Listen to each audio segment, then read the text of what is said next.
Welcome people, welcome back to our podcast channel. My name is Gadget Sofia binti Syafarin as your host for today. Today's talk show is about foaming agent and we have 4 expert panel and we will continue first with Rabiel and Iqbal. I'm Rabiel and my name is Iqbal. First, I will talk about what is foaming agent. Foaming agent is a team that facilitates formation of foam and it's possible to form a meeting and uniform dispersion of the gaseous phase in liquid or solid. Okay, we will continue with Rabiel. Can you explain a bit about the reason that you use foaming agent? A type of user that use foaming agent. So, like, the foaming agent is egg-wise, milk. Whipping cream is also considered as foaming agent as it's an air in water foam. So, all these milk, egg whites, and whipping cream are used in meringue making, in souffles, and even ice creams. But for me specifically, not too long ago, I made strawberry sandwich, which is also known as strawberry sandwich. So basically, it is a sandwich filled with whipping cream and strawberry, like one at the back. So it is quite easy to make, as you only need like around 4 ingredients, and one of it is actually up to you whether or not you want it to add it or not. So the first step is to whip the whipping cream. But before you whip the whipping cream, you have to make sure that the whipping cream is cold, and because the consistency of the whipping cream is quite important when you whip the whipping cream, because if the consistency is like watery, it won't ball up into a lot of fluff. It will end up into like a watery consistency, which also might not make the sandwich quite preferable, because then the sandwich should be like watery. So it's important to put your whipping cream in the fridge first so that it becomes hardened a bit, more like a buttery consistency. And after you whip the whipping cream, you can add in a little bit of sugar if you want it sweet. If you don't want to add sugar, it's also fine. It's up to you. And after you whip it, you basically put before you put the sandwich, make sure you put the like plastic wrap so that you can wrap it. And then you put a layer of sandwich, and then after the layer of sandwich, you basically just put on the whipping cream that you just whipped, and then you put on the strawberries, and then another layer of whipping cream so that it doesn't become like no whipping cream, I guess.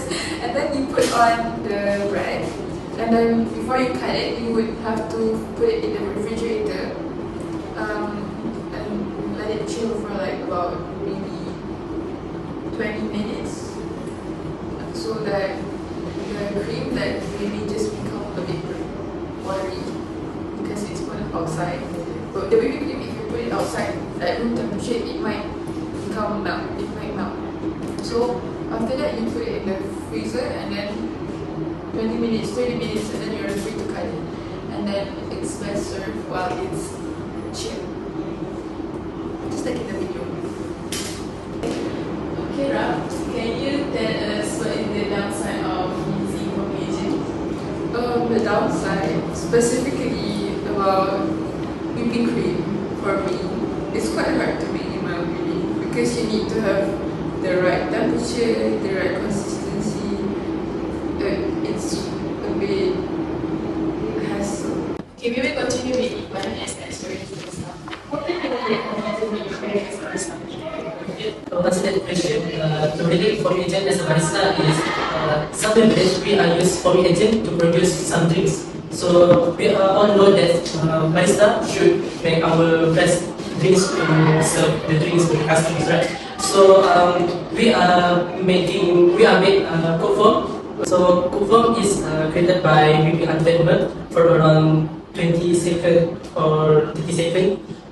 So some beverage that we are used cold foam is biscuit coffee and sea butterscotch coffee. So the drinks we are used cold foam on the top of the drinks. So I think that is the related foaming agent to the barista.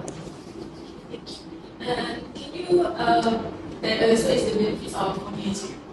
So I think the benefit for forming agent as a barista is to give the more creamy that drinks, and also to give the freshness, also the mouthfeel for the drink. So customer will get the best experience to taste that drinks. So I think that is the benefits the forming agent in my career as barista. Okay, we will continue with last two panels, Human and Iris as food by analysis. Can you explain on forming agent? Foaming agent can be both natural and synthetic. Natural foaming agent like egg white, gelatin, milk, and protein derived from plant. Synthetic foaming agent like sodium laurate sulfate. The use of synthetic foaming agent in food can raise concern in health because some individuals might have allergy reaction. So natural foaming agent is preferred in food preparation. Source of foaming agent can be both animal and plant, such as egg white from animal and soy protein from plant. Okay, based on your knowledge as food by analysis student, can you tell us forming agent? What is forming agent in scientific way? In food preparation, the choice between hydrophobic and hydrophilic foaming agent depends on the mixture. If the ingredients more oily, hydrophilic agent might be preferred for creating stable form. If the ingredient in water-based or aqueous solution, hydrophilic are used to achieve desired forming effect. Combination of both type of foaming agent are used to stabilize forms in recipe contain both water and oil component. The selection of the appropriate foaming agent is crucial in achieving the desired texture and stability in form food product. Continue with Iris.